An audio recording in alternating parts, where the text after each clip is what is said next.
ባክብሮትና በትህትና ጠይቃችኋለሁ እንቆምና የእግዚአብሔርን ቃል እንሰማለን መቆም ምንችል ሁሉ ለቃሉ ክብር እንቆማለን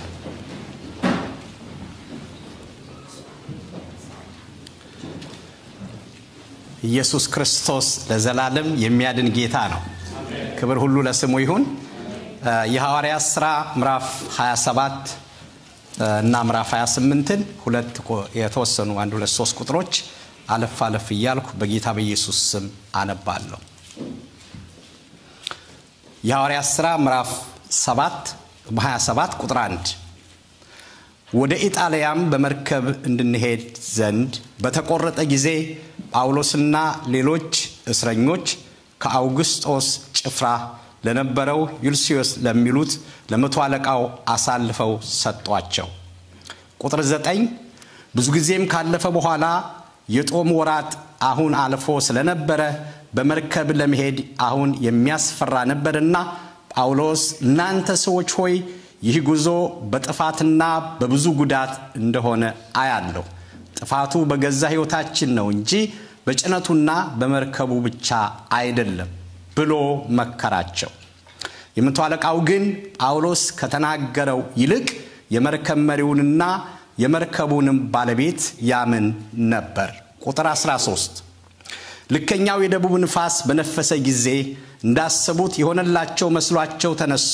በቀርጤስም አጠገብ ጥግ ጥጉን አለፈን ነገር ግን እጅግ ሳይዘገይ አውራቂስ የሚሉት አውሎ ንፋስ ከዚያ ወረደባቸው መርከቡንም ነጥቆ ንፋሱን ሲቃወም መሄድ ስላልቻልን ለቀነው ተነዳን ቁጥር 21 ሳይበሉም ብዙ ቀን ከቆዩ በኋላ ያን ጊዜ ጳውሎስ በመካከላቸው ቆሞ እንዲህ አለ እናንተ ሰዎች ሆይ ሰምታችሁኝ ቢሆን ኖሮ ከቀርጤስ እንዳትነሱ ይህንንም ጥፋትና ጉዳት እንዳያገኛችሁ ይገባችሁ ነበር ቁጥር 22 አሁንም አይዟችሁ ብዬ እመክራችኋለሁ ይመርከብ እንጂ ከናንተ አንድ ነፍስ እንኳን አይጠፋምና ቁጥር 23 የርሱ የመሆንና ደግሞም የማመልከው የእግዚአብሔር መልአክ በዚች ሌሊት ባጠገቤ ቆሞ ነበርና እርሱም ጳውሎስ ሆይ አትፍራ በቄሳር ፊት ልትቆም ይገባሃል እነሆ እግዚአብሔር ካንተ ጋር የሚሄዱትን ሁሉ ሰጥቷል አለኝ ቁጥር 25 ስለዚህ እናንተ ሰዎች ሆይ አይዟችሁ እንደተናገረኝ እንዲሁ እንዲሆን እግዚአብሔርን አምናለሁና ምዕራፍ 27 ቁጥር 41 ነገር ግን ሁለት ባህር በተገናኙበት ስፍራ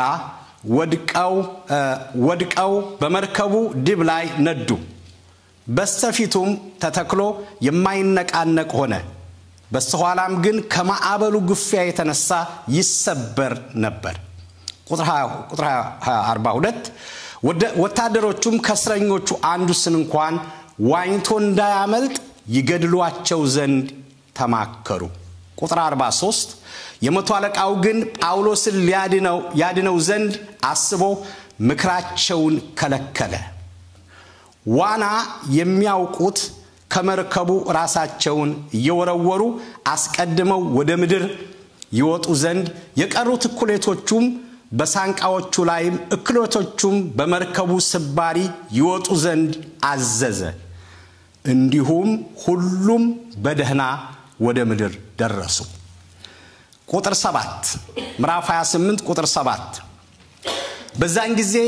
በዛን ጊዜ አጠገብ ፒልፒዮስ የሚሉት የደሴት አለቃ መሬት ነበር እርሱም እንግድነት ተቀብሎ 3 ቀን በፍቅር አሳደረን የፒልፒዮስም አባት በንዳድና በተቅማጥ ታሞ ተኝቶ ነበር ጳውሎስም ወደ እርሱ ገብቶ ጸለየለት እጁንም በላዩ ጭኖ ፈወሰው ይህም በሆነ ጊዜ የቀሩት ደግሞ በደሴቲቱ ደዌ የነበረባቸውን እየመጡ ተፈወሱ። በብዙ ክብርም ደግሞ አከበሩን። በተነሳንም ጊዜ በመርከብ ላይም የሚያስፈልገንን ነገር ሁሉ አኖሩልን። ምዕራፍ 28 ቁጥር 28 እንግዲህ ይህ የእግዚአብሔር ደህንነት ለአሕዛብ እንደተላከ በእናንተ ዘንድ የታወቀ ይሁን። ከቁጥር 27 ጀምሬ ላያይዘው ቁጥር 26 ጀምሮ ቁጥር 27 ወደዚህ ሕዝብ ሂድና መስማትን ትሰማላችሁና አታስተውሉም፣ ማየትንም ታያላችሁ አትመለከቱም፣ በዓይናቸውም እንዳያዩ በጆሮአቸውም እንዳይሰሙ በልባቸውም እንዳያስተውሉ ተመልሰውም እንዳልፈውሳቸው የዚህ ሕዝብ ልብ ደንድኗል፣ ጆሮአቸውም ደንቁሯል፣ ዓይናቸውም ጨፍነዋል በላቸው ሲል መልካም ነገር ተናገረ። ቁጥር 28 እንግዲህ ይህ የእግዚአብሔር ደህንነት ለአሕዛብ እንደተላከ በእናንተ ዘንድ የታወቀ ይሁን፣ እነርሱም ደግሞ ይሰሙታል። አጭር ጸሎት እንጸልይ። አምላካችን እግዚአብሔር ሆይ እናመሰግንሃለን፣ እናከብርሃለን። በመካከላችን በግርማ ሞገስ ስለነበርክ በጸሎት በአምልኮ ነፍሳችንን ስላገኘህ ክብር ሁሉ ለዘላለም ላንተ ይሁን። እግዚአብሔር አምላካችን ሆይ አሁን ደግሞ የከበረውን ድምጽህን ከሰማይ እንድትልክልንና በዚህን ጊዜ እንድትናገረን እግዚአብሔር ሆይ ሁሉን አሳልፌ ላንተ ሰጣለሁ። እግዚአብሔር አምላካችን ሆይ እኔን ባሪያህን ደግሞ ጌታ ሆይ የነገርከኝን የተናገርከኝን የምናገርበት ጥበብና ማስተዋል ጸጋ እንዲሰጠኝ ራሴን አሳልፌ ላንተ ሰጣለሁ። ተጠቀምብኝ እግዚአብሔር ሆይ የከበረውን ይሄን ጉባኤ በደምህ ዋጅኸውን ሕዝብ ጌታ እግዚአብሔር ሆይ ያስተውሉ ዘንድ ደግሞ ልቦናቸውን ሁሉ እንድትከፍት በቃልህ አንድ ሰው እንድታገኝ ማንም ሰው ሳይገኝ እንዳይወጣ በኢየሱስ ክርስቶስ ስም እጸልያለሁ። ክብር ሁሉ ለዘላለም ላንተ ይሁን። ያንተን መልካምነት የማይወድ እግዚአብሔር ሆይ ሕዝብ ሲባረክ የማይወድ ቃል ሲመጣ የማይወድ ክፉ መትቸዋለሁ የተመታ ይሁን በጌታ በኢየሱስ ክርስቶስ ስም። እቅዱና ዓላማውን ሁሉ አፍርሻለሁ የፈረሰ ይሁን። እግዚአብሔር ሆይ እንድትመላለስ በዚህ ጉባኤ መካከል እንድትመጣ እንዳስለመርከን ጠረንህና ውበትህ ጌታ እግዚአብሔር ሆይ እንድታወቀን እንድትዳስሰን በኢየሱስ ክርስቶስ ስም እጸልያለሁ። ቃልህ ሕይወትም ነው ደግሞ መንፈስም ነው። እግዚአብሔር አምላካችን ሆይ መንፈስ የሆነው ቃልህ ሕይወታችን ላይ ጌታ እግዚአብሔር ሆይ ታምር እንዲሰራ እግዚአብሔር የዘላለም አምላክ ሆይ ፊደል ብቻ አይደለም መንፈስ ነውና ውስጣችንን ገብቶ እንዲዳስስ እጸልያለሁ። ያገኘን ጌታ እግዚአብሔር አምላካችን ሆይ በምንም ነገር ውስጥ ያለን ሰዎች ዛሬ ከያው ቃል የተነሳ እግዚአብሔር የዘላለም አምላክ ሆይ እንድታገኘን በኢየሱስ ስም እጸልያለሁ። ክብር ለዘላለም ላንተ ይሁን። ሰማያቶች በኢየሱስ ስም ይከፈቱ። በእያንዳንዱ ሰው ትክክል መንፈስ ቅዱስ ጌታ ሆይ እንድትመጣና እንድታገኘው እጸልያለሁ። ክብር ላንተ ይሁን። ክፉን ደግሞ ወግቻለሁ በጌታ በኢየሱስ ስም። የተወጋዩ ሰማያትን ለመዝጋት የሚሯሯጥ ጌታ እግዚአብሔር አምላካችን ሆይ የመልካም ሁሉ ጠላት በናዝሬቱ በኢየሱስ ስም የተወጋ ይሁን። እግዚአብሔር ሆይ ጉባኤ አሳልፌ ላንተ ሰጠው፣ ጊዜውን አሳልፌ ላንተ ሰጠው። በሁሉ ክብር ላንተ ይሁን በጌታ በኢየሱስ ክርስቶስ ስም አሜን። እንቀመጣለን። እግዚአብሔር አምላክ አብስቶ ይባርካችሁ። የእግዚአብሔር አምላካችን ስም የተባረከ ይሁን። ኢየሱስ ክርስቶስ ለዘላለም የሚያድን ጌታ ነው። ለረጅም ሳምንታት እግዚአብሔር በረዳን መጠን የሐዋርያን ሥራን እየተመለከትን ነበር። ብዙ ትምህርቶች ስንማር ቆይተናል።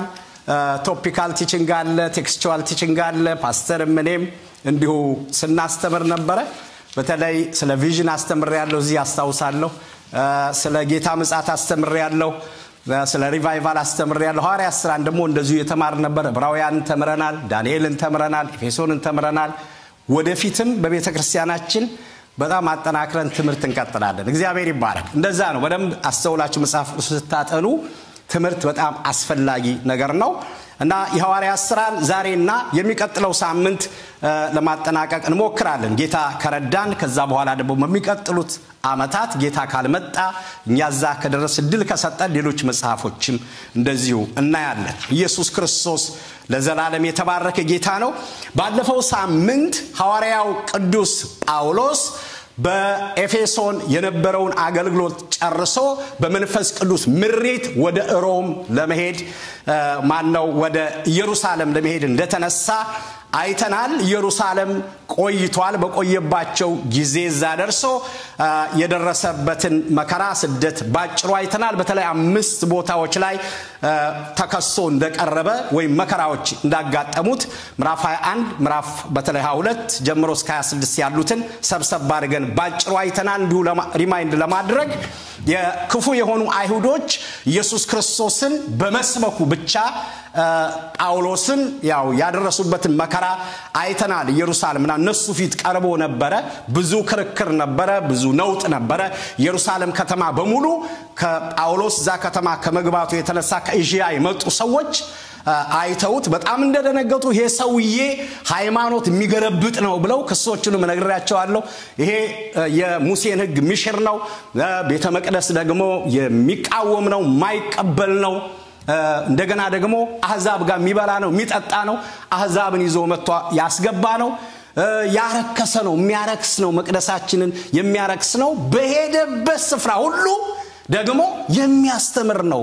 ስለ ኢየሱስ ክርስቶስ መሞት ደግሞ መነሳት እኛ የገደልነው ለሮማውያን አሳልፈን የሰጠነውን ኢየሱስን የሚሰብክ ነው ብለው ይሄንን ክስ እንዳቀረቡበት አይሁዶች ፊት ከዛ በኋላ ደግሞ አይሁዳውያን ሸንጎ በኢየሩሳሌም የነበሩ የኃይሉ ሸንጎ ፊት እንደቀረበ ከዛ በኋላ ፊስጦስ ፊት እንደቀረበ ፊሊክስ ፊት እንደቀረበ ፊሊክስና ፊስጦስ የሚባሉት በዘመኑ በሮማውያን ዓለምን ይገዙ ስለነበረ የሮማውያን አገረገዦች ናቸው ብለናል። በመጨረሻ ላይ ያቆምነውና የደረስነው ምዕራፍ 26 ላይ አግሪፓ ፊት ቀርቦ ነው። አግሪፓ ማለት ንጉስ ነው።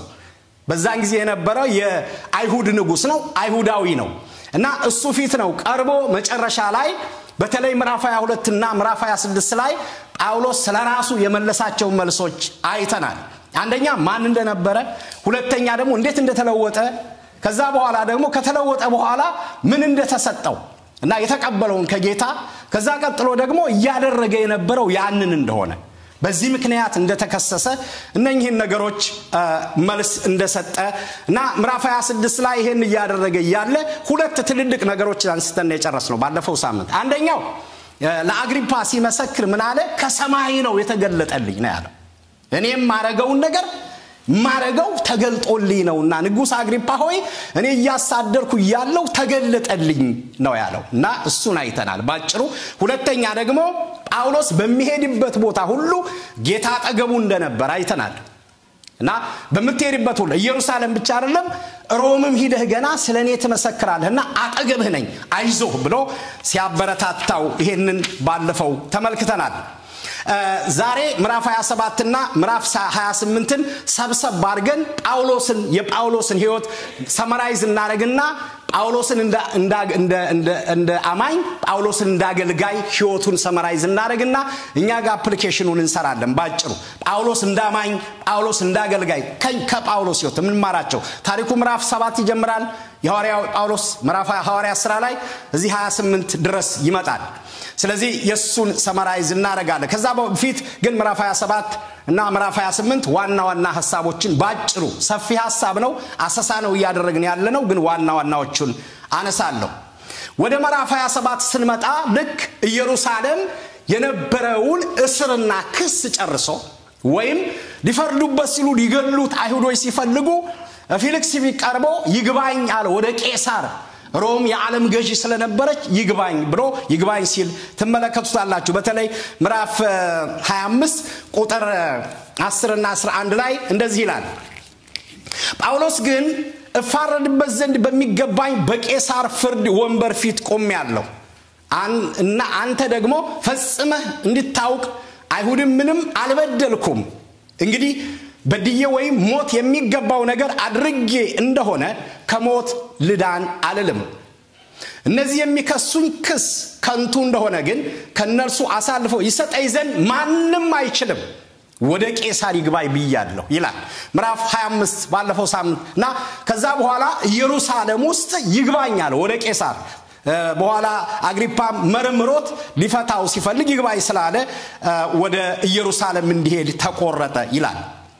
ኢየሩሳሌም እንዲሄድ ከተቆረጠ በኋላ ምዕራፍ 17 ከቁጥር 1 እስከ 12 ድረስ ጉዞ ተጀምሩ ነው የምታገኙት ባጭሩ ወደ ኢየሩሳሌም ቅድም ያነበብኩትን ወደ ሮም ጳውሎስ ታስሮ ሌሎች እስረኞች አሉ ወደ 270 ሰዎች አሉ ከ70 በላይ 276 አካባቢ ሰዎች አሉ አብረው ሲጓዙ ሉቃስም አለ ይሄንን መጽሐፍ የጻፈልን ሉቃስም አብሮት ነበረ እና እዛ ላይ መንፈስ ቅዱስ በጉዟቸው ላይ ለሐዋርያው ለቅዱስ ጳውሎስ በተለይ ቁጥር 10 ላይ ቅድም እንዳነበብኩት ተገለጠለትና ጉዟቸውን ሲያሳየው ታያላችሁ እና የሚሄዱበት ጉዞ አስቸጋሪ እንደሆነ ሊገጥማቸው የሚችለውን ነገር ሲናገር ታያላችሁ ቁጥር 10 እናንተ ሰዎች ሆይ ይሄ ጉዞ በጥፋትና በብዙ ጉዳት እንደሆነ አያለሁ አለ እስረኛ ነው መቶ አለቃ አለ የመርከብ ባለቤት አለ ኢየሩሳሌም የነበረውን ነገር ፈተናውን ሁሉ ወይም ክሱን ሁሉ መልስ ሰጥቶ ወደ ሮም አሁን ይግባይ ብሎ ይሄደ ነው በመርከብ ይዘው ሲሄዱ መርከቡ ላይ እያለ አደጋ አለ ከፊት ለፊት አላቸው እና አደጋ አለ የሚመጣ አደጋ ስላለ ይሄንን እንዲሰሙ ሲናገር እንመለከተዋለን ጥፋት አለ ይላል ቁጥር 11 ግን በጣም የሚገርም ነገር ታነባላችሁ የመቶ አለቃው ግን ጳውሎስ ከተናገረው ይልቅ የመርከቡን መሪና የመርከቡን ባለቤት ያምን ነበር ይላል ጳውሎስ እስረኛ ነው ግን የእግዚአብሔር ሰው ነው እግዚአብሔርን ይሰማል በመንፈስም ይመራ ነው በኋላ እናየዋለን ስለዚህ አለ ጥፋት ይመጣል ከፊት ለፊታችን ብሎ ሲናገር የመቶ አለቃው እሱንም እየተጠበቀ ይዞት የሚሄደው ከጳውሎስ ይልቅ ሌላውን አመነ ይላል ጳውሎስ በጣም በመንፈስ ምሪት የሚያምን ባለፈው እንዳልነው የነቢያትን አገልግሎት ሁሉ በእግዚአብሔር መንፈስ ለመመራት በደንብ የሚያምን ብቻ ሳይሆን ጽፎ ሰነድ አድርጎ ለኛ ያስቀመጠልን ሰው ነው በአንደኛ ቆሮንቶስ ምዕራፍ 12 ቁጥር 8 ላይ ልዩ ስጦታ እንዳለ ጽፏል ራሱ ለአንዱ ጥበብ መናገር በመንፈስ ይሰጠዋል ለአንዱ በዚያው መንፈስ ዕውቀትን መናገር ይሰጠዋል ለአንዱ እንደዚህ ያለ ልዩ አገልግሎቶች እንዳሉ ጽፎልናል በተለይ ቁጥር 12 ያም ወደ መርከብም ዘንድ የማይመች ስለሆነ የሚበዙት ብቻ ናቸው ምዕራፍ 27 ቁጥር 12 ያም ወደብ ይከርሙበት ዘንድ የማይመች ስለሆነ የሚበዙቱ ቢቻላችሁ በሰሜንና በደቡብ ምዕራብ ትይዩ ወዳለው ፍንቄ ወደሚባለው ወደ ቀርጤስ ወደብም ደርሰው ይከርሙ ዘንድ ከዚያ እንዲነሱ ተማከሩ ይላል ከመቅረት ይልቅ ከማስተዋል ይልቅ ጳውሎስን ከመስማት ይልቅ እኛ እንሄድና እዛ ደርሰን እዛ ምን ከርምበትን ነገር ብለው ሲመካከሩ እንመለከታለን ግን እንዳሰቡት አልሆነም መንገድና ጉዞ ሲቀጥሉ አንድ በጣም የሚገርም አውራቂስ መጣ አውራቂስ ንፋስ መጥቶ ሲያናውጣቸው ታያላችሁ ቁጥር 14 ነገር ግን እጅግ ሳይዘገይ አውራቂስ የሚሉት አውሎ ንፋስ ወረደባቸው ይላልና ያን ጊዜ ጉዟቸው ተጓጎለ መርከቡ ተናወጠ ሁሉም እዛው ያሉት በሙሉ ከ270 ሰዎች በላይ ያሉት በሙሉ ተናወጡ ጳውሎስም አብሮ ነው ያለው መቶ አለቃው አለ የመርከቡ ባለቤት አለ ሌሎች አሉ እስረኞች አሉ ሉቃስ አለ ተናወጡ ይላል አደጋ ሆነ ይላል ያን ጊዜ ልክ በዚህ በለውጥ ውስጥ የጳውሎስን ጉዞ በደንብ በጥንቃቄ የሚከታተለው ከላይ ያለው ልዑል እግዚአብሔር ወዳው ተነሳና መልአክ ላከ ክብር ለእግዚአብሔር ይሁን አሜን ሁሉ ጊዜ አይኖቹ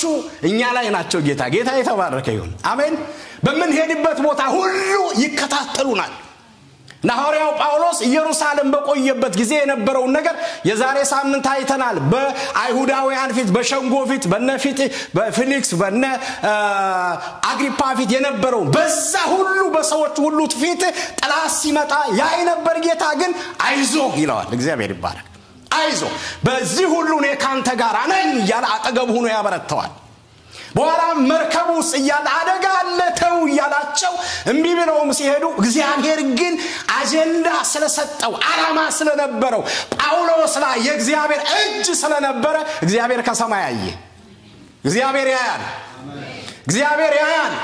እግዚአብሔር አንድን ሰው ያያል ጌታ ይባረክ በመትሄዱበት መንገድ ሁሉ እግዚአብሔር አይኖቹ ከያንዳንዳችሁ ጋር አለ ክብር ለኢየሱስ ይሁን አየ እግዚአብሔር ከሰማይ አየ አውራቂሱንም አየ በኋላ እናመጣለን ተፈጥሮ ብየዋለሁ እኔ ጳውሎስን ሰዎች ኢየሩሳሌም መንገር ላይ ደግሞ ብዙ የመርከብ አደጋ ደርሶበታል ተፈጥሮ መጣና አውራቂስ የሚል ጥላት በዛ ተጠቀመና ጳውሎስን ለማጥፋት አብረው የነበሩትን ለማጥፋት ሙከራ አደረገ ግን የጳውሎስ ባለቤት ጌታ የተባረከ ይሁን ጳውሎስን ከመጀመሪያ የጠራው ጌታ ግን መልአኩን ላከ ቁጥር 23 የርሱ የመሆንና ደግሞም የማመልከው የእግዚአብሔር መልአክ በዚህ ሌሊት ባጠገቤ ቆሞ አየሁት ይላል ክብር ለኢየሱስ ይሁን አሜን እኔ እርሱ ነኝ መልእክት የሰጠኝ ነኝና ባጠገቤ ቆሞ አየሁት ይላል በመርከቡ አደጋ ሊደርስ አውራቂስ እየናጣቸው እያለ ቆሞ አየሁት ይላል ከዛ በኋላ ቀጥሎ እንደዚህ ይላል ጳውሎስ እርሱም ጳውሎስ ሆይ አትፍራ በቄሳር ፊት ልትቆም ይገባሃል እነሆ እግዚአብሔር ካንተ ጋር የሚሄዱትን ሁሉ ሰጥቶሃል አለኝ ይላል እግዚአብሔር የተባረከ ይሁን ነውጥ ውስጥ ሰልፍ ውስጥ መከራ ውስጥ ጨለማ ውስጥ አያችሁ በሰው በማይታሰብ እንጀጠፋን ነው በሚሉት እግዚአብሔር ድምጽ ይልካል ክብር ለእግዚአብሔር ይሁን አሜን ምንም አይዞህ የሚል አይዞአችሁ ይላል ጌታ ክብር ለእግዚአብሔር ይሄ አይዞህ የሚለው ቃል ከመጽሐፍ ቅዱስ አጥሩ በደም 366 ጊዜ አለ ይላል አትፍራና አይዞህ የሚለው ቃል የጌታ ቃል ነው የእውነት ቃል ጌታም ይላል አይዞአችሁ ይላል ወላጆች እንደሌላቸው ልጆች አልተዋችሁም ይላል እመጣለሁ ይላል ወደ እናንተ እግዚአብሔር ይባረክ አሜን አይዞህ አለኝ ይላል እና አይዞህ አትፍራ አለኝ ቆም አለኝ የመጣው አውራቂስ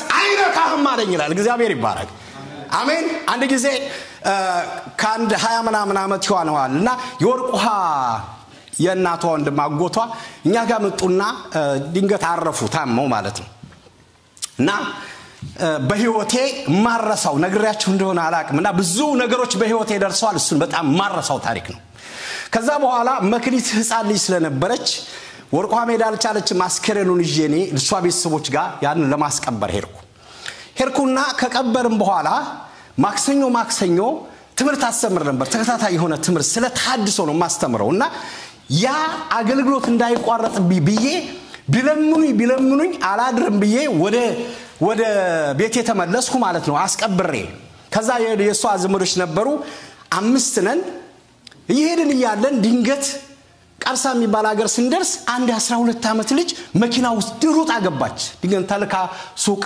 ምናምን ይመስለኛል እና በፍጥነት ነበር ይሄድን የለም ገጫት ማለት ነው ከዛ በኋላ እኔ ደነገጥኩኝ ከኋላ ነው የተቀመጥኩት ልክ ሲገጫት ወጣውና በራፉን ከፍቼ ሰወርድ እነሱ መኪናውን አስነስተው ሄዱ ማለት ነው ይሮጡ ሲሄዱ እዛ ሰው ሁሉ ተነሳ በድንጋይ እየወረወረ መኪናውን የሚችሉትን መስዋዕቱን ሰበር አመለጡ ከዛ በኋላ ሰዎች መጡ ልጅቷ ሞታለች ስፋልት ላይ እኔ ብቻዬን ነኝ ደግሞ ቋንቋ አልችልም ምን ላርክ አሁን አንዱ ሜንጫ ምናልባት አረታቁን ሜንጫ የሚባል አለ ያንን ይዞ መጣ አሁን የዛን ጊዜ በቃ እግዚአብሔር ህይወቴን ተረከብ እስካሁን አገልግያለሁ ዳንተ መጣለሁ ብዬ በቃ እንትን አልኩኝ ልክ ወዳው የእግዚአብሔር መንፈስ መጣብኝ አንድ ሰው ጸጉርን አይነካም አለኝ ደግሞ ያን ጊዜ ሰው ብዙ ዋጋ የሚከፍልበት አካባቢ ነበር እና ወዳው የእግዚአብሔር መጣና አንዱ ሊመታይ ሲል ትንሽ ሰሰማ ቆይ የገደለውን ያሳያል ይላል አንዱ ወደዛ ይጎትቱኛል አይነኩኝም ወደዛ ይጎትቱኛል አይነኩኝም እና መጨረሻ ላይ የእግዚአብሔር መንፈስ ልቤን ሲሞላ በፊት በመሞት የተረጋጋው ሰው በየሆነ ድፍረት ገባብኝ ክብር ለኢየሱስ ይሁን እና ትንሽ ቆይቶ አይዞ የሚል ድምጽ ሰማሁ ልክ አሁን ደባው ክብር ለኢየሱስ ይሁን እግዚአብሔር ያስመልጣል እስኪ አስመልጧችሁ ያያችሁ ሰዎች አስመልጧችሁ ያያችሁ ነው እግዚአብሔር መልካም አምላክ ነው አሜን አጀንዳ ካለባችሁ መንገር ላይ አትሞቱ ክብር ለኢየሱስ ይሁን አሜን በቃ ከዛ ሄርኩኝ በጣም የሚገርማችሁ ነገር መኪናው ውስጥ የነበርነው 5 4ቱ ተፈንክተዋል ያው ወርቋ ታቃለች መኪናው ተሰባብሯል ከዛ ደንገጎ የሚባል ቦታ ሄደው ፖሊስ የሰራዊትና ምንጭ ነው መጡ የልጅቷ አስከሬን ተያዘ ድልጮራ ሆስፒታል የሚባል እዛ ሄድን መጨረሻ በኋላ ሲገባኝ ለካ ድንጋይ እንዳይመታኝ ነው እግዚአብሔር ወደ ኋላ ያስቀረኝ ክብር ለኢየሱስ ሁሉም ተፈንክተዋል አያችሁ እስኪ ባለቤቴንም እየመጣሁ ነው ብዬ ደውዬ ከዛም አላድርም ብዬ ተነስቼ ምክንያቱም አካባቢው ዛ ብዙ ነገር የሚደረግበት በጣም መጥፎ አካባቢ ስለነበር ብዙ ሰው ይሄን ታሪክ ያውቃል። ምን ልላችሁ ነው? እግዚአብሔር እናንተ ላይ ዓላማ ካለው በሞትና በሕይወት መካከል እንኳን ብትጠጋጉ እግዚአብሔር ጣልቃ ይገባል። ክብር ለእግዚአብሔር ይሁን። እግዚአብሔር ጣልቃ ይገባላችሁ። እንደገና ጌታና ክብሩ ጣልቃ ይገባ እግዚአብሔር ሶና ወደፊት ይመራናል። አይዞህ አለኝ ይላል ጳውሎስ። አይዞህ አለኝ አትፍራ አለኝ ይላል። አይዞህ ስላለኝ አለና ቀጥሎ ስለዚህ እናንተ ሰዎች ሆይ አይዟችሁ አለ። ጳውሎስ በጌታ ተጽናና፣ ህዝቡንም ደግሞ አጽናና። ሌሎችንም አይዟችሁ ምንም አትሆኑ፣ እኔ ማመልከውን አምላክ አቀዋለሁ፣ መከተለውን አቀዋለሁ፣ ማገለግለውን አቀዋለሁ፣ ምንም አትሆኑ አይዟችሁ አለ። ክብር ለእግዚአብሔር ይሁን። አሜን። እኔ ስለመትረፉ ብቻ አለ ጳውሎስ ሞትም ቢሆን የሚቀበልና የሚጋፈጥ ነው የሚመስለኝ።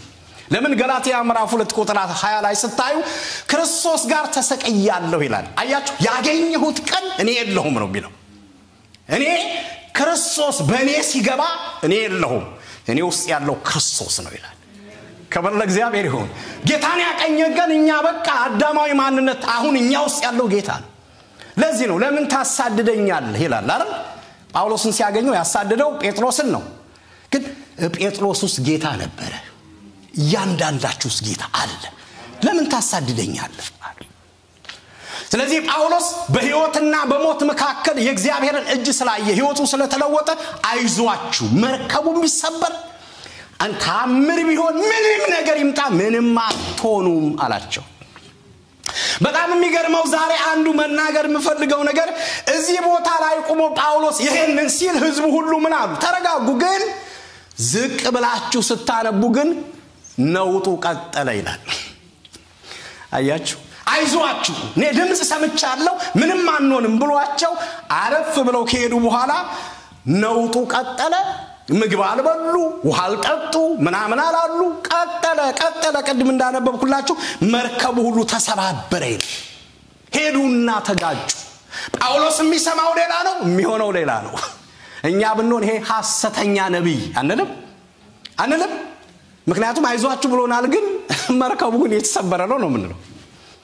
ነገር ግን መንፈሳዊ ሰው አሁን ያለውን ሁኔታ ሳይሆን መጨረሻውን ነው የሚያየው። እደግመዋለሁ። መንፈሳዊ ሰው የእግዚአብሔር አይን የተገለጠለት ሰው መጨረሻውን ነው የሚያየው። ወይም የዚህን የመጽሐፍ ክፍል የመጨረሻውን ቁጥር በደህና ደረሱ ይላል። ክብር ለእግዚአብሔር ይሁን። አሜን። መርከብ የለም፣ ተሰባብሯል፣ ምንም ነገር የለም፣ አንድም ነፍስ አይጠፋም እንዳለው መጨረሻ ላይ በሰላም ተሻገሩ፣ በሰላም ሄዱ። ብዙ ነገር ያመሰግን ነበር፣ ምግብ እየሰጣቸው ያመሰግን ነበር። የጳውሎስን ሕይወት ከዚህ በፊት ነግሬያቸዋለሁ። ጳውሎስ ከማይተዋቸው ነገሮች አንዱ ማመስገን። አሜን። እስር ቤት ያመሰግናል፣ እንትን ላይ ምንድነው መርከብ ላይ ያመሰግናል፣ ብቻውን ያመሰግናል፣ ከሰዎች ጋር ያመሰግናል፣ ያመልካል፣ ያገለግላል፣ ይሰብካል። ማይተዋቸው የጳውሎስ ልምምዶች ሕይወቶች ነበሩ። ከዛ በኋላ መጨረሻውን አይቶ ነገራቸው። እነሱም መጨረሻ ላይ ሁሉ ይላል በሳንካ በስብርባሪው በብዙ ነገር ይዘው በሰላም ደረሱ ይላል። በጣም የሚገርም ነው። ምዕራፍ 28 ቁጥር 1 ላይ ስንሄድ በሰላም ከደረሱ በኋላ አካባቢ ያሉ ሰዎች ተቀበሏቸውና እሳት ሲሞቁ የሚገርም ነው ደግሞ እባብ መጣና ነደፈው በቀላሉ። አሁን አካባቢ ያሉ ሰዎች በሙሉ ይሄ ሰውዬ አሉ ጳውሎስን ነፍሰ ገዳይ ነው አሉ። ይሄ ሰውዬ ነፍሰ ገዳይ ነው፣ ምክንያቱም ከዚህ መርከብ አደጋ እንኳን ቢተርፍ እንደገና ደግሞ እግዚአብሔር እየተከታተለው ነው፣ አለቀቀውም አሉና ያውና እባብ ነደፈው፣ አሁን ትንሽ ቆይቶ ይሞታል አሉ። ነፍሰ ገዳይ ነው አሉና ለጳውሎስ የነፍሰ ገዳይነት ማዕረግ ሰጡት ማለት ነው። ሰው በኋላ ቢያዩ ምንም አይሆንም ትንሽ ዝቅ አሉና ደግሞ አይ ይሄ ሰውዬ አምላክ ነው አሉ። እዛው ጋር ማለት ነው። ክብር ለእግዚአብሔር ይሁን። ሕያው እግዚአብሔር ምስክሬ ነው። ለጠላቶቻችሁ ለሰይጣን እግዚአብሔር እንደዚህ አይነት ነገር ያደርጋል። አሜን። ዛሬ እንደዚህ ነች አሉ ይቆዩና ደግሞ አይቺ እንደዚህ ነች ይላሉ። ለምንድን ነው የሚሆነው ብትሉ እግዚአብሔር ታላቅ አምላክ ስለሆነ እግዚአብሔር ከያንዳንዳችሁ ጋር ስላለ ክብር ለኢየሱስ ይሁን። ለምን ማርቆስ 16 ስታነቡ በኔ የሚያምን ይላል የሚገድል መርዝ ቢጠጣ አይጎዳም አይደል? እባቦቹን ይይዛል፣ እንደዚህ ያደርጋል፣ አጋንንትን ያወጣል፣ በአዲስ ቋንቋ ይናገራል። ይሄ ተስፋ ቃል ስለነበረ ጳውሎስ ላይ እነሱ የፈሩት አልደረሰበትም። ምክንያቱ ምንድነው? አጭር ነው። ጳውሎስ አስቀድሞ ባለፈው ሳምንት እንዳየነው ሮም ሄዶ ወንጌል መስበክ ነበረበት አይደል? በቃ ወንጌል ተሰብካለ ሮም ሄደህ ትቆምና ኢየሩሳሌም ሸንጎ ፊት አይሁድ ፊት ለኔ እንደመሰከርክ ሮም ትመሰክራለህ ስላለው ጌታ ይሄ መፈጸም ስለነበረበት ነው። ከዛ በኋላ ቅድም ያነበብኩት ክፍል ምዕራፍ 28 ላይ ከቁጥር 7 ጀምሮ እስከ 10 ያለውን ስታዩ አገልግሎቱን ቀጠለ ማለት ነው። መርከቡ ቢሰበር ህዝቡ በሰላም ተሻግረው እያሉ እባብ ቢነድፈውም እባቢቱን አራገፋት ይላል። ክብር ለእግዚአብሔር ይሁን። አሜን አሜን። እስኪ አራገፋት በሉ እንደዚህ አራገፋት። እግዚአብሔር ያራግፋል። አሜን። አረ ይሞታል ሲሉ የነደፈውን ያራገፈ እሱ አገልግሎቱን ቀጠለ። ክብር ለእግዚአብሔር ይሁን። ክብር ለእግዚአብሔር ይሁን። ያራገፍን እንቀጥላለን። ያራገፍነው እንቀጥላለን። ይወጋነው እንቀጥላለን። መንገዳችን ላይ የሚቆም ማንንም የጥላት አሰራርን ጭንቅላቱን እየረገጠን እንሻገራለን። ክብር ለእግዚአብሔር ይሁን። ክብር ለእግዚአብሔር ይሁን። አራገፋት ይላል። አራገፋትና ቀጠለና እሱ ስራውን ጀመረ። ምን አደረገ? ጸለየ፣ ፈውስ ሆነ ይላል ባጭ። ያንን ካደረገ በኋላ ሮም ደረሰና ሮም ከደረሰ በኋላ ተፈቀደለት ይላል። ቤት ተከራየ። ከዛ በኋላ ለአይሁድም ለአሕዛብም የተጠራበትን ማድረግ ጀመረ። ኢየሱስ ያድናል ማለቱን ቀጠለ። አይሁድን ሰበሰበ፣ ነገራቸው። ወገኖቼ ለመክሰስ አይደለም እዚህ የመጣሁት፣ ነገር ግን ልፋረር ነው፣ እንደዚህ ስላሉ ነው አለና ቀጠለ። ከዛ የእግዚአብሔር መንፈስ ከሱ ጋር መስራት ጀመረ። ብዙ አሕዛብን፣ ሮማውያንን፣ አይሁዳውያንን የክርስቶስ ኢየሱስን አዳኝነት ወንጌል መስበክ ጀመረ። ወደ 2 ዓመት ብዙ ነገሮችን አደረገ። እግዚአብሔርም ከሱ ጋር ብዙ ተአምራት በሮም አደረገ። ሐዋርያው ቅዱስ ጳውሎስ ሮም እስከሚደርስበት ድረስ በሱ አገልግሎት በጣም ብዙ የሱን ህይወት ከምዕራፍ 13 በደንብ በተለይ አገልግሎቱን ተመልክተናል። ህይወቱ የሚጀምረው ምዕራፍ 7 ላይ ነው። ከዛ ጀምሮ እስከዚህ ድረስ ጳውሎስ በህይወቱ ይህንን አይነት ታምራት እንዲያደርግ ምክንያት የሆኑ ነገሮች ወይም ደግሞ እሱ ውስጥ የታዩ እውነቶች አሉ። ዛሬ እንደ አማኝም እንደ አገልጋዮችም ከሱ ምንወስዳቸውና 2 ነገሮችን እናነሳለን። አንዱን ዛሬ ነው የምናየው፣ አንደኛውን ደግሞ ስለ ጳውሎስ አንደኛውን የሚቀጥለው ሳምንት እንመለከታለን። የመጀመሪያው ከጳውሎስ የምንማራቸው 7 ትምህርቶች አጠራ አድርጌ ሰፊ ሐሳብ ነው አጠራ አድርጌ ለመናገር ሞክራለሁ። ሐዋርያው ጳውሎስ በሚያልፍበት መንገድ ሁሉ በሚያልፍበት ቻሌንጅ ሁሉ ጸንቶ ወንጌል እየሰበከ የሐዋርያት ሥራ መጽሐፍ ሐዋርያው ማነው ሉቃስ ሲያጠናቅቅ በተለይ ቁጥር 31 ላይ እንደዚህ ይላል። ቁጥር 30 ጀምሮ ጳውሎስም በተከራየው ቤት 2 ዓመት ሙሉ ተቀመጠ። ወደ እርሱ የሚመጡትን ሁሉ ይቀበል ነበር፣ ማንም ሳይከለክለው የእግዚአብሔርን መንግሥት እየሰበከ ስለ ጌታ ኢየሱስ እያስተማረ እጅግ ገልጦ ያስተምር ነበር ይላል። ያስተምራል ይላል። ሉቃስ ጳውሎስን የሚተውልን እዚህ ቦታ ላይ ሮም ውስጥ ሆኖ ቤት ተከራይቶ ወንጌልን የእግዚአብሔርን መንግሥት ያለ ከልካይ እየሰበከ ኖረ ይላል። የቤተክርስቲያን ታሪክ ሲጨርስ ኔሮ የሚባል በጣም ጨካኝ ንጉስ ነበር፣ ብዙ ክርስቲያኖችን የገደለ። መጨረሻ ላይ እሱ አሲዞት ከእስር ቤት ወጥቶ እንደገና ተመልሶ መስዋዕት ሆኖ እንዳለፈ ታሪኩ ይነገራል። አሁንም ሮም ጣሊያን ብትሄዱ ጳውሎስ የተሰዋበትን ድንጋይ ሰዎች ላይ ይጎበኛሉ። እኔ ያላየሁትም እና መስዋዕት ሆኖ እንደተናገረው ጌታ ኢየሱስ ክርስቶስን አክብሮ በሕይወቱ ዘመን ለጌታ ኖሮ ስለ ጌታ አስተምሮ መጨረሻ መስዋዕት ሆኖ ያለፈ ትልቅ ሰው ነው። ለዛሬ አማኞች ለአገልጋዮች ግን ሞዴል የሆኑ ምሳሌዎች የሆኑ ከሱ ሐዋርያት ሥራ ላይ የምንወስዳቸው 7 ነገሮች አሉ። እነሱን ፈጠን ብዬ አነሳለሁ። የመጀመሪያው ሐዋርያው ቅዱስ ጳውሎስ ያመነውን ራሱንና የተቀበለውን ነገር በደንብ የሚያውቅ ሰው ነው። 3 ነገር ነው የተናገርኩት። ያመነውን ደግሞ ራሱን ደግሞ የተፈለገበትን ጉዳይ በደንብ ጠንቅቆ የገባውና ያወቀ ሰው ነበር። ሐዋርያት ሥራ ምዕራፍ 9 ላይ ስትመለከቱ ማነህ የሚል ከዚህ በፊት አይተናል። ማነህና የሚያገለግለውን የሚያመልከውን ደግሞ የተሰጠውን ራሱንም በደንብ ያወቀ ሰው ነበር። ለዚህ ዓላማ ነው የተፈለኩት ሲጠየቅ ይናገራል። የፈለገኝ ለዚህ ነው ብሎ ማብራሪያ ይሰጣል። ደግሞ እግዚአብሔር በሌላ ቦታ ምን ይላል? የማምነውን አውቃለሁ ብሎ ይናገራል። አውቀዋለሁ በደንብ በሚገባ የተከተልኩትን የማገለግለውን አምላክ አውቀዋለሁ ብሎ ይናገራል። ዋጋ እንዲከፍል እንዲሞት በብዙ ነገር ውስጥ እንዲያልፍ ያደረገው ነገር ዕውቀት ነው።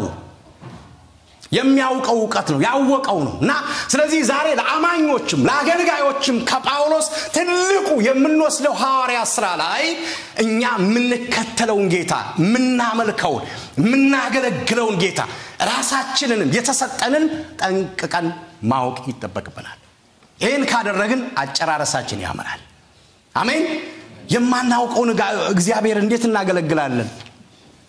የማናውቀውን እግዚአብሔር እንዴት እንከተላለን? ማነው ጌታ ለኛ? ወጀብ ቢመጣ ማይናወጥ ጌታ ነው ያለን። እግዚአብሔር ይባረክ። አሜን።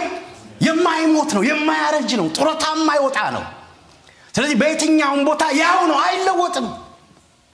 ስለዚህ ጳውሎስ ድብ የሆነ ዕውቀት ተጽኗል። በደንብ ገብቶታል ስለ ጌታ።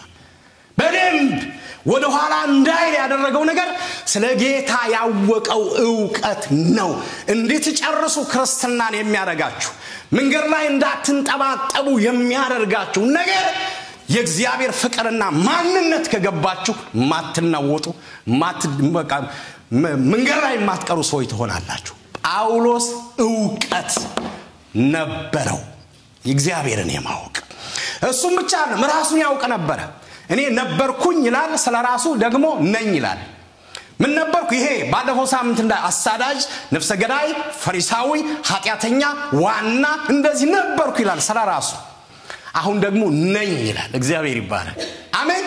የተመረጥኩ የክብር ዕቃ ኢየሱስ ያገኘኝ የለወጠኝ የተቀባው የክርስቶስ ኢየሱስ አምባሳደር ነኝ ይላል። በደንብ ገብቶታል። የነበረው ማንነት ያውቃል፣ አሁን የተሰጠውን ነገር ያውቃል። ደግሞ የተፈለኩት ለወንጌል ሥራ ነው ይላል። እና ጥሪ የተሰጠው ነው። አገልጋዮች ሆነን ሰዎች ለየትኛው ጥሪ ነው ጌታ ይፈልገን? እና እንድናገለግል ነው። የእግዚአብሔር ቃል ሲናገር ከድቅድቁ ጨለማ ወደሚደነቅ ብርሃን የመጣ ነው። ዘጸአትም ላይ ስታዩ እግዚአብሔር ያመልከኝና ያገለግለኝ ዘንድ ሕዝቤን ልቀቅ ነው የሚለው። የተለቀቅነው ለአምልኮ ነው፣ ደግሞ ከዛ ለማገልገል ነው። አሜን። ስናገለግል ግን በቦታችን ነው። ሁሉ ሰው ፓስተር መሆን አይችልም። ሁሉ ሰው ደግሞ እንደዚህ ሰባኪ መሆን አስተማሪ መሆን አይችልም። እኔ አንዱ ትልቁ ነገር የተሰጠን ማወቅ ለምንሰራው ስራ ሁሉ መሰረታዊ ነገር ነው። አሜን። አንድ ጊዜ እስራኤል ሀገር ለአንድ አገልግሎት ሄድኩና ካንድ ወንጌላዊ ጋር ሄድን። ወርቋ ታውቀዋለችና አንድ ሆቴል አርፈን ስለነበረ ጧጧ ስንጸልይ ምን አለኝ? እኔ እዘምራለሁ ማለት ነው። መዝሙር እንደዚህ አንጎራጉራለሁ ለራሴ ማለት ነው፣ ለብቻዬ። ከሰው ጋር ሰው ወርቋን ነው ማዘምረውና ፓስተርዬ ምን ነው እንደው መዝሙር አታወጣም እንዴ አንተ አለኝ ማለት ነው። የእውነቱን ነው ያለኝ፣ እሷ ስለምታውቀው ነውና እንዴ አይ እኔ ልጄ ነግሮኛል፣ ይሳቅ ነግሮኛል። ምን ብሎ ነው የነገረህ አለኝ። የእውነቴንም ነው ደግሞ አይ ፓስ አባ ብሎኛል፣ ይሳቅ አንተ ስበክ እንጂ እንዳዘምር ድምጽህ አያምርም ብሎኛል። ስለዚህ ምንፈልገውን ሳይሆን የተሰጠንን ነው መሆን ያለብን አይደል? የተሰጠንን ነው። እኔና አትንትና ልፈልኝ አንዳንድ ሰዎች የሌለንን ይጭኑብናል እና እኛም ከዛ እርሶ የሚሞክሩት ብለን ከገባን አይሆንም። አገልግሎት እርሶ የሚሞክሩት አይደለም። አሜን። የተሰጠንን አሜን ያምርብናል እኮ በቃ ሰባኪ ከሆነን ሰብካለን፣ አስተማሪ ከሆነን ሰብካ ያማረንን ሁሉ ማድረግ አንችልም። እና ጳውሎስስ የምናየው አንዱ ትልቁ ነገር የተሰጠውን ጠንቅቆ የሚያውቅ እዛ ላይ ደግሞ የሚሞት ነው። ክብር ለኢየሱስ ይሁን። ማወቅ አሁን አንዱ ከሱ የምንወስደው የምናገለግለውን ማወቅ፣ እኛን ማወቅ፣ የተሰጠንን ደግሞ ማወቅ። ክብር ለኢየሱስ ይሁን።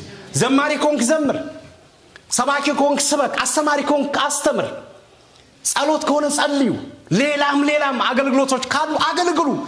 ሁሉ ጊዜ የምንናገረው እናገልግል። ግን ሁሉ ሰው አገልጋይ ነው ሁሉ ሰው ካህን ነው ልክ ነው አዲስ ኪዳን ሁላችንም አገልጋዮች ነን ማወቅ ያለብን ግን እንደተሰጠን ነው እንደተሰጠን ባልተሰጠን ቦታ ሰዎች እንኳን ብለው ብንገባ ድካም ተኮር ነው የሚሆነው መጨረሻ ላይ ጌታ ያውቃል አንድ መሲያኒክ ጁዊሽ ነውና ነጭ አንድ ጊዜ ሲያስተምር ምን አለ የሆነ ትሬኒንግ ሲሰጥ እግዚአብሔር ባልሰጣችሁ ቦታ ላይ የምትቆሙ ከሆነ እግዚአብሔር ራስ እናንተን ማያቃችሁም ማለት ስለ እስራኤልና ስለ አሕዛብ ነው የሚያስተምረው ለማለት የፈለገው አይሁዳዊ ከሆንክ ነህ አሕዛብ ከሆንክ ነህ ነው አይደለም አያቃችሁም ማለት ና ልክ ነው እኔ የገባኝ ምንድነው እግዚአብሔር የሰጠኝን እግዚአብሔር የሰጣችሁን ቦታ ስለዚህ ከሐዋርያው ጳውሎስ አንዱ የጠራውን ጌታ ያውቃል አውቀዋለሁ ይላል ነውጥ ቢመጣ አውቀዋለሁ ሰልፍ ቢመጣ አውቀዋለሁ እግዚአብሔር ይባረክ አሜን ሰው ሁሉ አለቃችሁ ስለኛናው አላልቅም ይላልና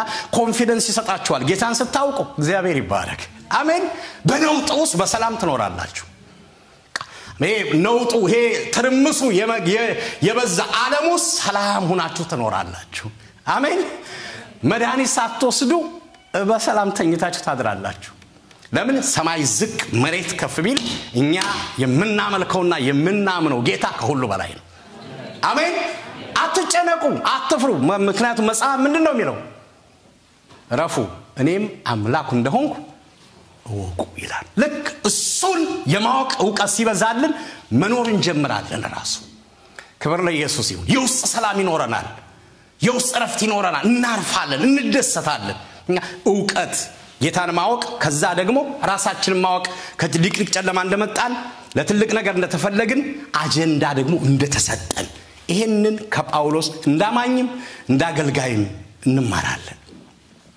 ሁለተኛውና ትልቁ ነገር ጳውሎስ ያደርግ የነበረው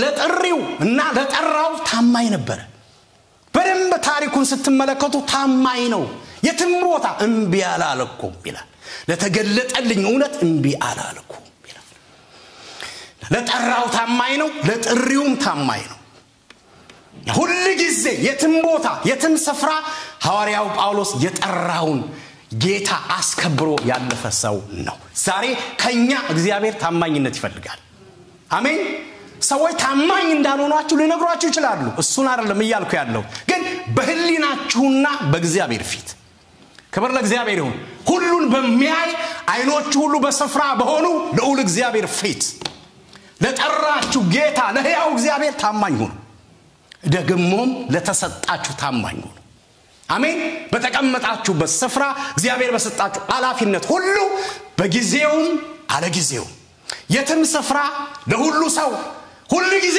ታማኝ መሆን ይሄንን ጳውሎስ ውስጥ እናያለን እና ይሄ ለማኞች ይሰራል ለአገልጋዮች ሁሉ ይሰራል ሌላው ሐዋርያው ጳውሎስ ውስጥ የነበረ ትልቅ ኳሊቲኛ ምንማረው በመንፈስ የሚመራ ሰው ነበረ ሰሞኑን የሚያየናቸው ሁሉ የተማረ ሰው ነው ከገማልያል እግር ስር ጠንቅቆ ሕግ ያውቃል ዕብራይስጥ ይናገራል የሮም ዜግነት አለው አይሁዳዊ ነው ለሚጠይቁት ሁሉ መልስ ይሰጣል ነበርኩኝ ይላል ከፈለጋችሁ ይላል መዘዝ ያደርጋል ብዙ ነገር ይመዛል ነገር ግን ይሄ ሁሉ እንዳለ ሆኖ እግዚአብሔርን የሚሰማ በመንፈስ የሚመራ መንፈስ ቅዱስን የሚያዳምጥ ሰው ነበር ልክ ነው ብዙ ነገር ሊኖረን ይችላል እናውቅ እንችላለን ምንችላቸው ነገሮች አሉ ያነሱም ከጌታ ናቸው ትልቁና ዋናው ነገር ግን መንፈሳዊ ሰው በመንፈስ ነው መመራት ያለበት በመንፈስ ካልተመራን ዘመናችን ሁሉ የድካምና የጉልበት ስራ ነው የሚሆነው ማለት ነው ቀደም እንኳን ያነሳነው 27 ላይ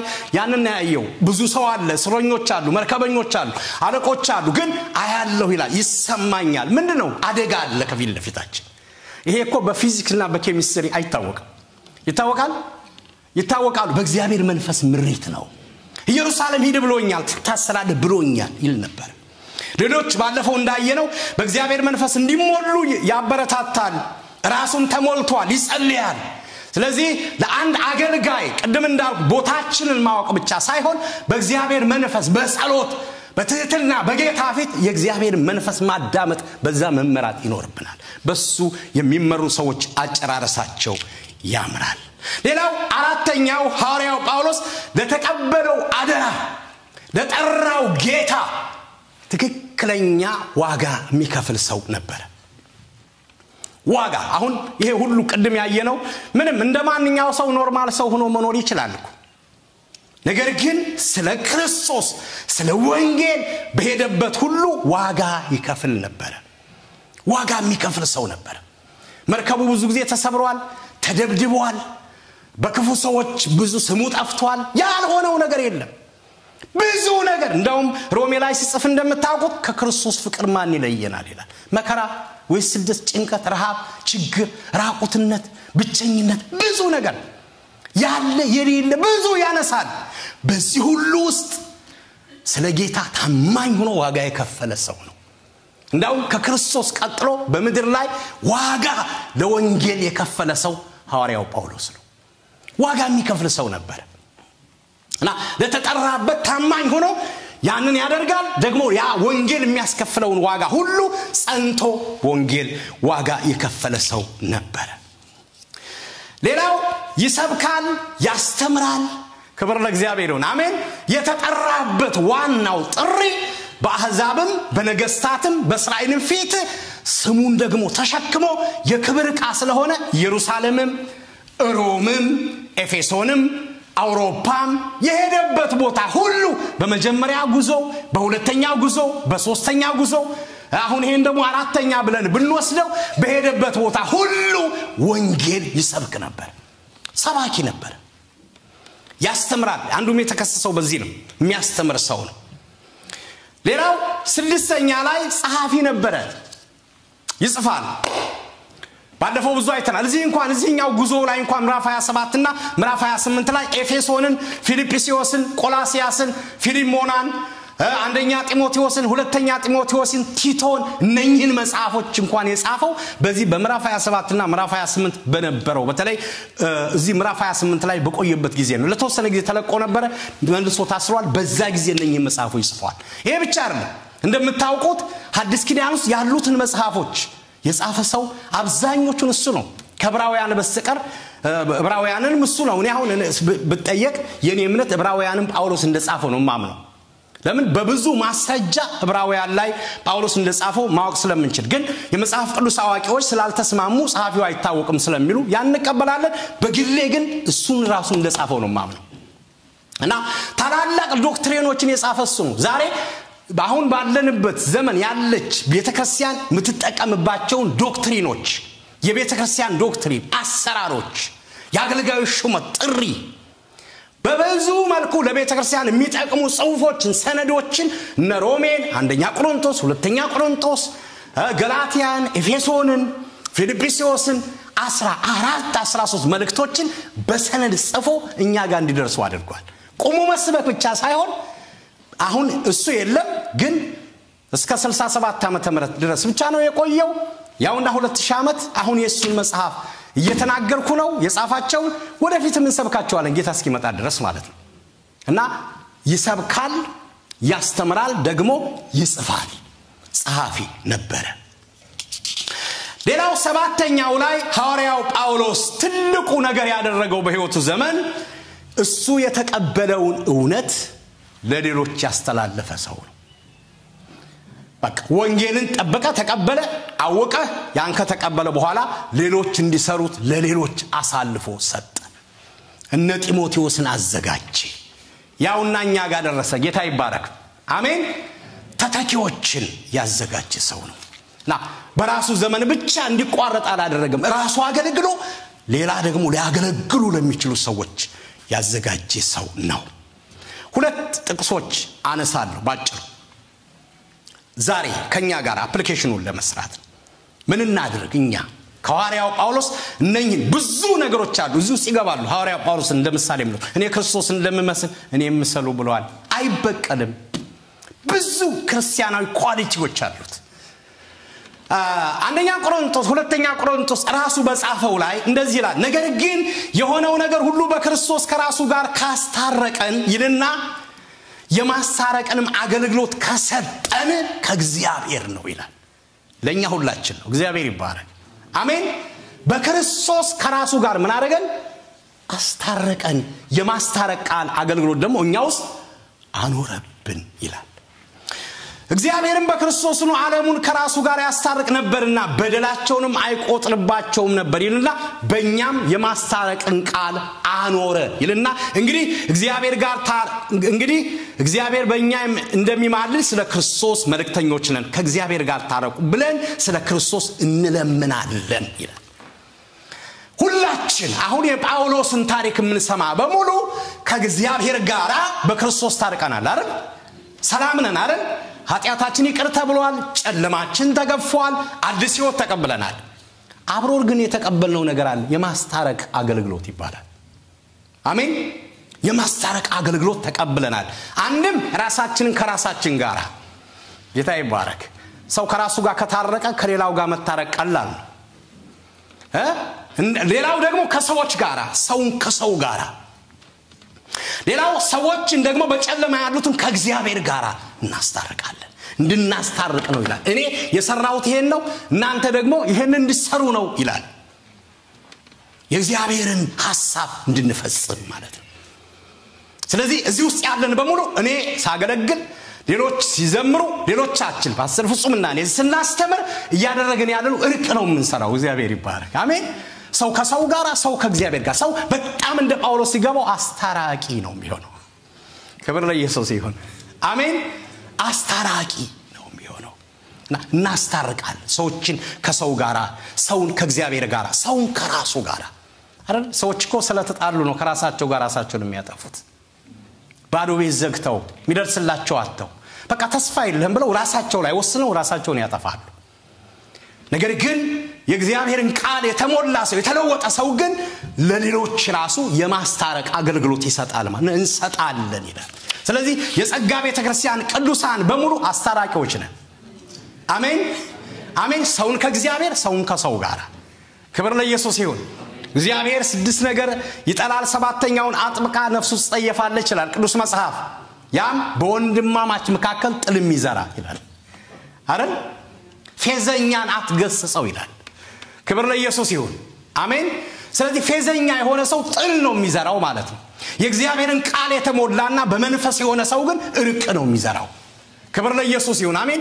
ባልና ሚስት መካከል እርቅ፣ አገልጋዮች መካከል እርቅ፣ ህዝብ መካከል እርቅ፣ ሰላምን ነው የሚያውጀው። ይሄ የእግዚአብሔር ቃልን የሰጠንና የሚያረጋግጥልን መሰረታዊ እውነት ስለሆነ ማለት ነው። በክፉዎች ምክር አትሂድ ይላል። በክፉዎች ምክር አትሂድ ይላል። በዋዘኞች መንበርም አትቀመጥ ይላል አይደል? ግን በእግዚአብሔር ሕግ ደስ ይበል ይላል መዝሙር 1 ላይ። ደስ ይበል ሕጉን በቀንና በሌሊት አስብ፣ ያን ጊዜ በውሃ ዳር እንደተተከለች ዛፍ ትሆናለህ ይላል። እግዚአብሔር የተባረከ ይሁን። አሜን። የቅኖች አስተሳሰብ ይሄ ነው። በክፉ ምክር የማይሄዱ ግን በማስታረቅ መንፈስ የተሞሉ ውስጣቸው የተለወጠ ሰዎች እንደ ጳውሎስ በሄዱበት ሁሉ ለሌላው በረከት ይሆናሉ። ለራሳቸውም በረከት ይሆናሉ፣ ለሌሎችም በረከት ይሆናሉና ሐዋርያው ጳውሎስ አስታራቂዎች ሁኑ ይላል። እግዚአብሔር ከራሱ ጋር በክርስቶስ አስታርቋቸዋል፣ እናንተ ውስጥ ደግሞ የማስታረቅ አገልግሎት አስቀምጧል ይላል። ስንዘምር እያስታረቅን ነው፣ ስናገለግል እያስታረቅን ነው፣ ምንም አይነት መንፈሳዊ ነገሮች ስናደርግ እያስታረቅን ነው። ጳውሎስ ብቻ አይደለም፣ ጴጥሮስም አንደኛ ጴጥሮስ 2:9 ላይ ይሄንን ነው የሚለው። እናንተ ግን ከጨለማ ወደሚደነቅ ብርሃን የጠራችሁ የእርሱን በጎነት እንድትናገሩ የተመረጠ ትውልድ፣ የንጉሥ ካህናት፣ ቅዱስ ሕዝብ፣ ለርስቱ የተለየ ወገን ናችሁ ይላል። እናንተ ቀድሞ ወገን አልነበራችሁም፣ አሁን ግን የእግዚአብሔር ወገኖች ናችሁ። እናንተ ምሕረት ያገኛችሁ አልነበራችሁም፣ አሁን ግን ምሕረት አግኝታችኋል። እናስ ይሄንን ለሌሎች አስተላልፉ ይላል። ክብር ለእግዚአብሔር ይሁን። አሜን። ምሕረት ላላገኙ ለጠፉ ለወደቁ ሰዎች ይሄንን አድርጉ ይለናል። ይሄን እንድናደርግ ጌታ ይርዳል። እግዚአብሔር ከኛ ጋር ነው። አሜን። ስለዚህ ሐዋርያው ቅዱስ ጳውሎስ በመልካም ከጨረሱ ሰዎች በመልካም ጀምረው በመልካም ከጨረሱ እግዚአብሔርን ካስደሰቱ የእግዚአብሔር ሰዎች አንዱ ነው። እኛም እንደ ጳውሎስ ለማስታረቅ አገልግሎት ተጠርተናል። ከድቅድቁ ጨለማ ወደሚደነቀው ብርሃን የመጣነው የሱን በጎነት ለመናገር ነው። አሜን። በጎነቱን እንደተሰጠን ጸጋ የጠራንን አውቀን ጥሪያችንን በደም ጸጋችንን አውቀን የተፈለግንበትን አውቀን በመከራው ጸንተን መከራ ቢመጣ በመከራ ጸንተን ወደ ቀኝ ወደ ግራ ሳንል ጌታን ብቻ ያያየን እግዚአብሔር ይባረክ።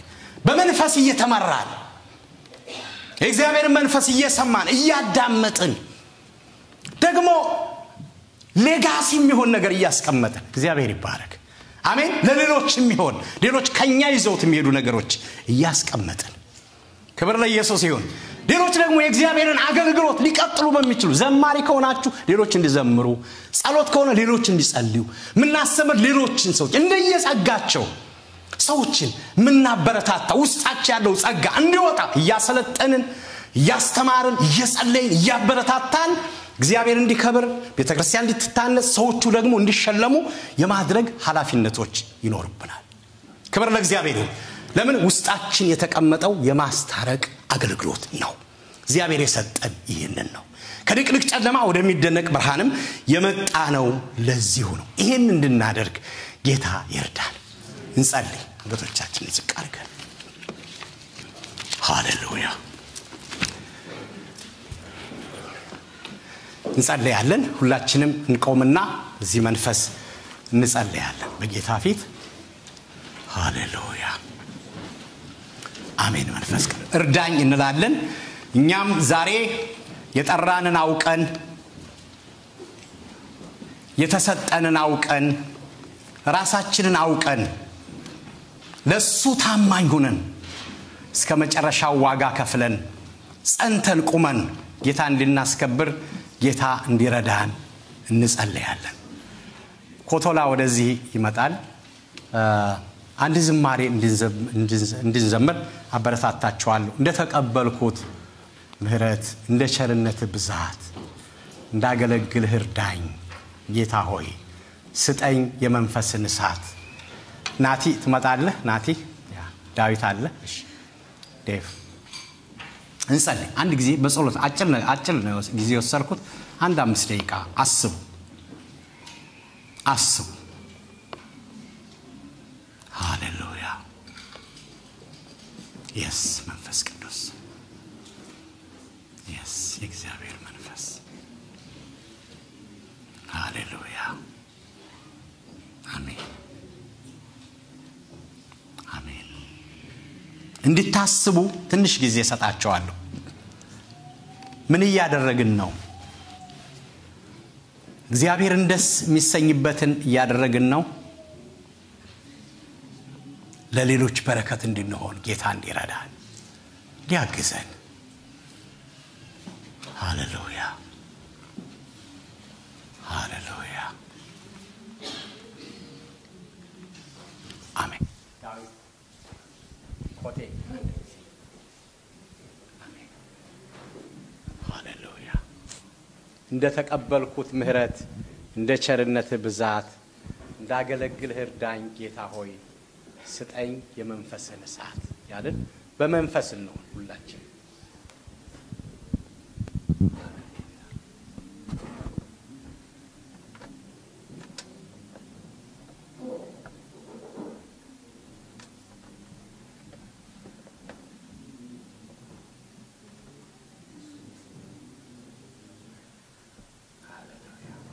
ጸልዩ በጸሎት መንፈስ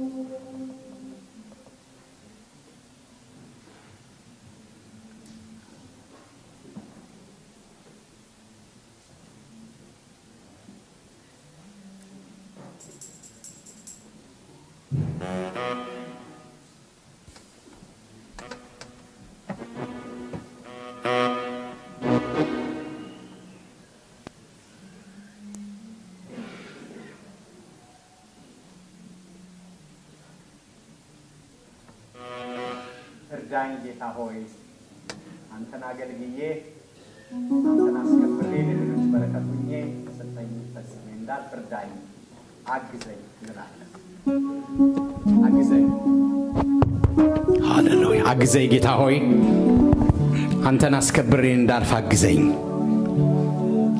እርዳኝ እንላለን እንጸልይ ግዴላችሁም ትንሽ ጊዜ እንጸልይ እንደተቀበልኩት ምህረት እንደ ቸርነት ብዛት እንዳገለግልህ እርዳኝ ጌታ ሆይ ስጠኝ የመንፈስህን እሳት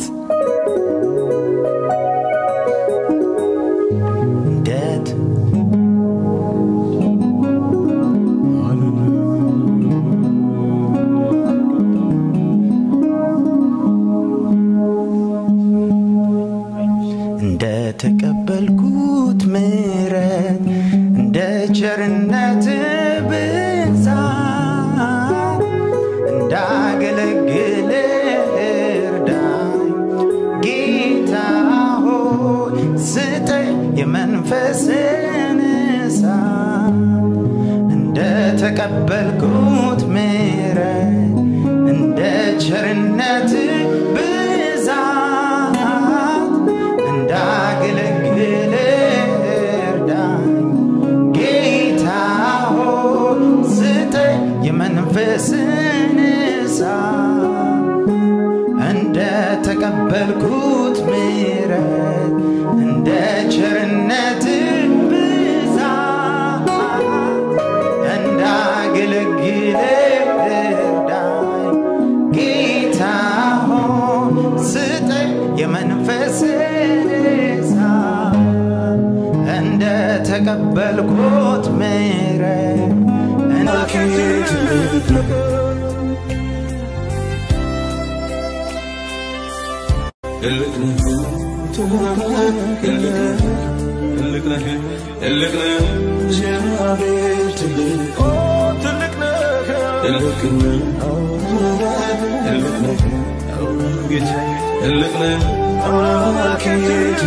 Look